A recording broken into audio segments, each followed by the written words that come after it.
Welcome, ladies and gentlemen, to another episode of the Real Estate Confidant. I'm your host, Mike Razor, here in New York City. It is warming up out here, people. It's warming up. Look, it's warming up. And I'm telling you guys, in the next couple weeks, we're going to be back at it. New York is going to be out there, and we're going to have a good old time, you know.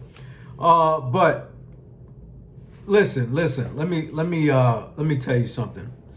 If you are interested in building wealth, I have various options for you. Now, you could go back to some of my previous videos, watch my previous videos, and so on and so forth, to kind of get you acclimated with how the Real Estate Confidant works. We are currently rebuilding the website, so if you click the link that we have up there, it's not gonna do anything. Do me a favor and subscribe and like right now. You guys already know how that whole algorithm thing works. But the name of the game is unlocking real estate wealth by investing beyond your city limits. Beyond your city limits is very important. For those individuals who are interested in building wealth, purchasing their first investment property, trying to put yourself through the next process in growing your family trust, this is one way to do it. Now, I'm not a financial advisor. I'm an individual with a real estate license in New York City. I'm an investor. I've helped people purchase and rent homes in various places. I work with mortgage loan originators. I work with bankers. I work with underwriters. So I have the expertise in various aspects of the industry. At the same time, if there's something that I don't know or have never experienced, I know people who have. And this is important because what I do is I then interview them, and we kind of get the gist of how the aspect that I'm unaware of goes, so that you guys can be bigger, better, and greater, and get your money up. You know what I mean? So, like I said, investing beyond the city limits. Now, when I first started looking for properties in real estate in the New York City market, price points are overwhelmingly high. Starting to go down a little bit because of the recession, because of the interest rates. So the interest rates being so high, people are not able to then afford the mortgage on the properties. Now, if you have cash to purchase the properties outright, it's not something that you have to worry much about. What you do have to worry about, though, is the tax rate in the area that you are purchasing the property in, and know that if the value of the properties increased over time and you update your property value, then your tax rate will increase as well. Okay, so just be mindful of that when you guys are going through this process. The other thing is there are various ways for you to purchase a piece of real estate, ladies and gentlemen. So you have VA loans, you have refis, you have, different opportunities. If you are retired, they have options for you guys. If you have a 401k that you're on, that's under, on a retirement plan, IRAs, self-directed. There's different ways that you could purchase your real estate, right? But if you're a newbie real estate professional, if you're interested in purchasing out of your city limits, you want to go to the nearest area where the price points are significantly lower, the tax rate is significantly lower, and you actually are able to receive a value from the real estate. So I'm not talking about places that are so far off that if you purchase it, no one's gonna want to live there.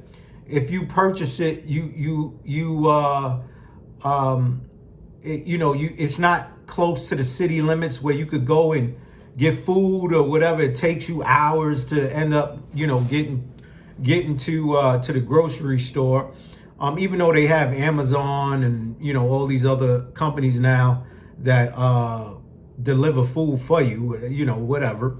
But these are the places that you want to look at, ladies and gentlemen. So if you're interested in purchasing, the first step I would suggest is to do a walk around. So your city, you've already walked around your city. You realize that your city's price points are entirely too high with what you have in the bank, with your income.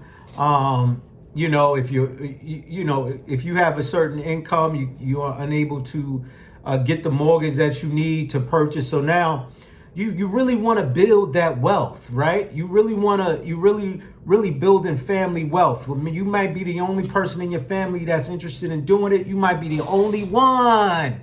And you're really trying to get it, but everybody in your family's telling you no. Like you don't do that. You don't know what you're doing, or you're gonna get yourself in trouble, or be careful. No. This is why you're on this video now.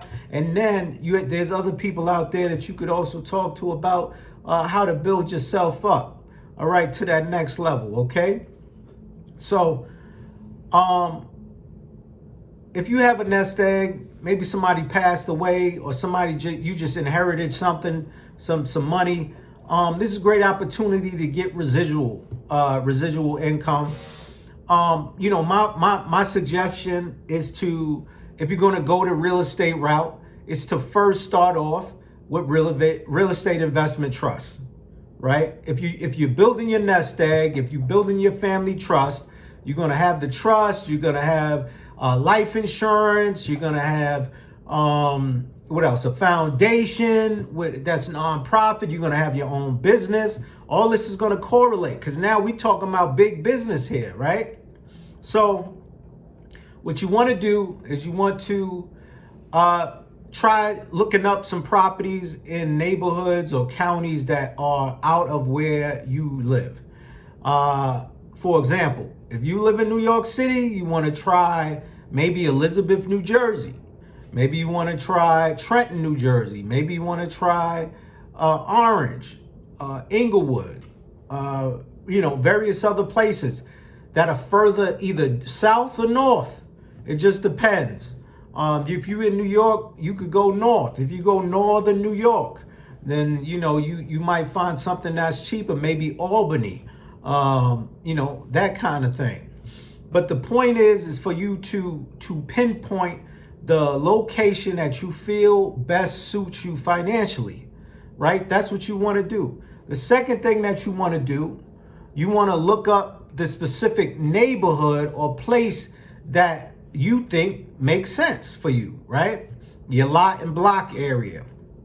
Look at the community. See where the schools are. See where the churches are. See if it's a high crime rate. Just give yourself that option. See if it's up and coming. See if there's some new development going on over there, right? And then see if it still works out. If it does, then what you want to